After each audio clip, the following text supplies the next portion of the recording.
Well, I don't know about everybody else in the room, but I think actually recording those videos is harder than standing up here to give the videos. So it was a little difficult to hear, but I do think Dr. Snyder that she basically said bowel reflux does exist and that there are revisions that occur. So it'll be good to hear your rebuttal. So just with a show of hands, how many people in the room are performing SADI? Or any single ass? Oh, you are, okay. And how many people are performing switches? So pretty fair. Okay, all right. Well, I am going to talk a little bit about the one anastomosis, duodenal switch, and I'll touch on bowel reflux just to make you happy, Dr. Snyder. So I have no financial disclosures.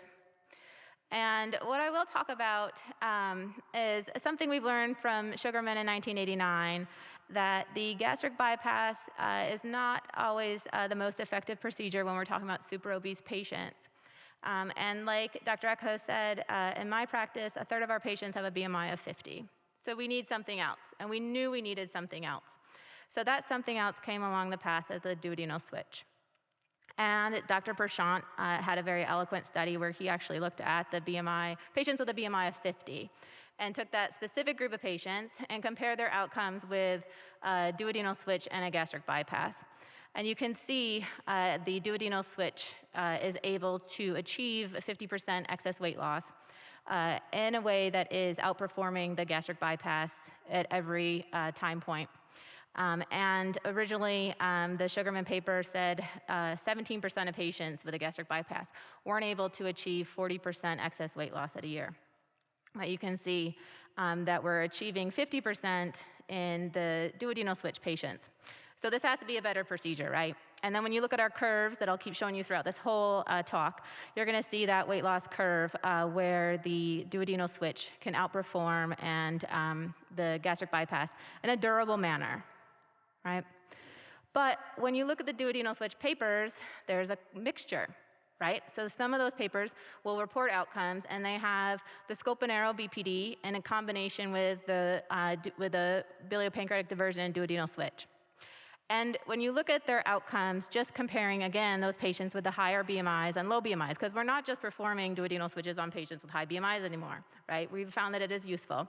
But we are able to perform the duodenal switch and create a very durable weight loss pattern for these patients. But you can see that the duodenal switch is outperforming the scope and arrow biliopancreatic diversion. And I say this because when we talk about the SIPs and the SADIs, we're talking about two different procedures, but not really. We're combining our outcomes. We're talking about both at the same time. So just like those papers that combine the BPD and the BPD-DS, we have our SADIs and then our SIPs. So classically, the SADI had a 54 French bougie and a 250 centimeter common channel. You compare that to the SIPs, which started out at 40 French bougie, still 5 centimeters from the pylorus, a duodenal cuff, and you're now adding a 30 centimeter common channel.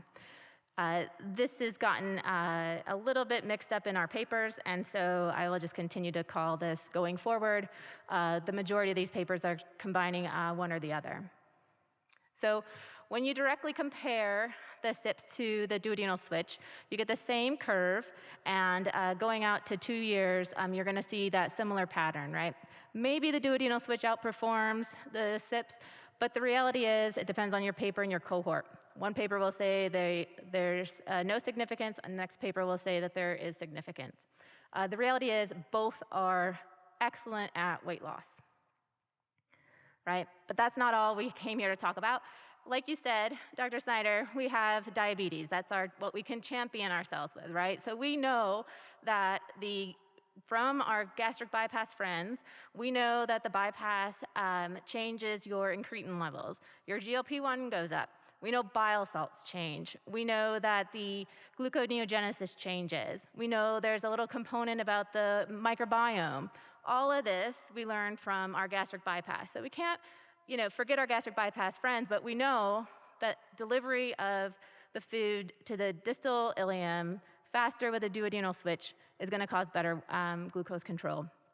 And so you can see that on the right there. So with a duodenal switch, these are patients who had either insulin-dependent diabetes or non-insulin-dependent diabetes. And you can see, again, our curves with weight loss, but the reality is that you have this constant and steady glucose control.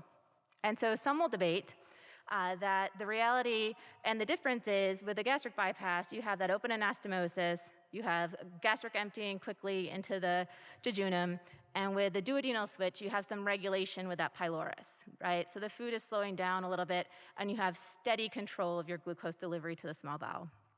So that's why our duodenal switch is better. But remember, what about the SADI? So this paper actually looked at duodenal switch and SADI and found that patients who had the SADI actually had increased total bile acid interactions with the GLP-1 secreting cells, right? Doesn't totally make sense. We have a longer common channel. But the reality was that increased intestinal digestion of carbohydrates was found in this group with a 300 centimeter common channel. There was increased postprandial GLP-1 levels and increased glucose levels, which led to an increase in insulin secretion. The reality is this is a different procedure, right? So the same way that we look at our gastric bypass and we know that we have a difference in our incretins, our GLP-1 delivery, our biome, compared to the duodenal switch, it may be that the SADI actually has its own metabolic profile, and it is doing a little bit more or less, but it's still to be determined, but the reality is it is a different procedure. And what about our bile reflux, right? So when you look at the duodenal switch, it is a hybrid procedure. It's a combination of the scope and arrow, that biliopancreatic diversion, and DeMeester in 1987 created the duodenal switch. The duodenal switch was created to treat bile reflux because of the concern that the bile in the stomach was carcinogenic. Marceau and Hess published papers around the same time. The duodenal switch is focused off the lesser curve, that sleeve, rather than that partial gastrectomy that we saw earlier. And then we have our 150, 200 centimeter alimentary limb, and then we're using hopefully 100 centimeter common channel, and not the 50. But what about your bile reflux?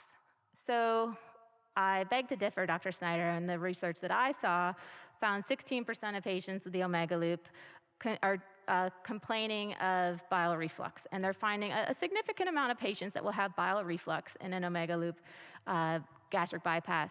And what I found was that there is a reoperation rate, around 2%, that's reported, but these patients are then being treated with a roux limb. Compare that to our SADI data. So the SADI data is new, it is limited, but what we found is half of that number. So 7.5, and this is bile and acid reflux. We don't have strictly a study that shows strictly bile reflux, so it's a combination. And then the question was, what about the reoperation?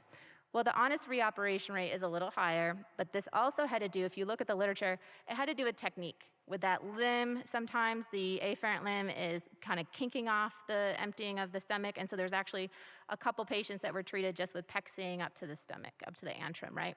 So it was more of afferent limb that was filling, not necessarily bile reflux. And what about bile? So there was a study that actually looked at bilirubin levels. So 15 patients had their bilirubin measured by a fancy device, and what they found was there was actually no pathologic alkaline reflux. Why? Why is a one-loop duodenal switch different than the single one-loop gastric bypass?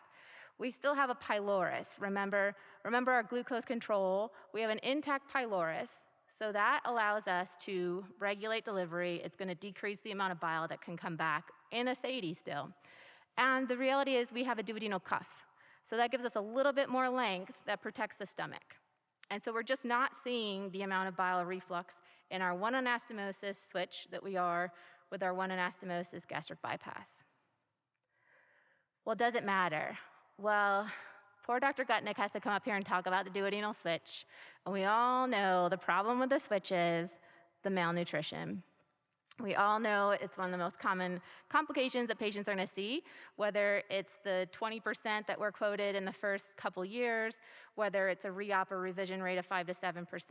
We know malnutrition, diarrhea, whether it's protein deficiency or whether it's your vitamin deficiencies, your patients are coming in and they're going to have some form some portion of your patients with a duodenal switch are going to be malnourished and they're going to need a revision. With our SADI data so far, we don't have those same numbers. Compared head to head, we don't have the same amount of patients that are presenting with diarrhea. We don't have the malnutrition. We're still seeing more liver failures in the duodenal switch patients. We just don't have that by just extending that common channel a little bit more. And so the last bit that I will say, well, they quote a 5 to 7% revision rate. Look at these drawings. These are complicated. Reversing, revising a duodenal switch, I don't want to do it. I don't want to have it in my armamentarium. I don't want to even worry about it. These patients are coming in with low albumin levels. They don't want to operate on them to begin with. Guess what? You don't have to do it with a SADI. Nope. Sorry, Jesse. The single anastomosis duodenal switch is better because we have similar weight loss, we have delivery of your GI hormones, we have glucose control and regulation that may actually even be a little bit better from one study. We have a change in a metabolic profile with your GI, with your gut microbiome. All of these things make it a different procedure. The reality is we don't have the bile reflux you think we have. We have an intact pylorus that's helping us, and we're not worried about all those reoperations in those malnourished, low BMI, protein malnutrition patients. That's all I have for you. Thank you.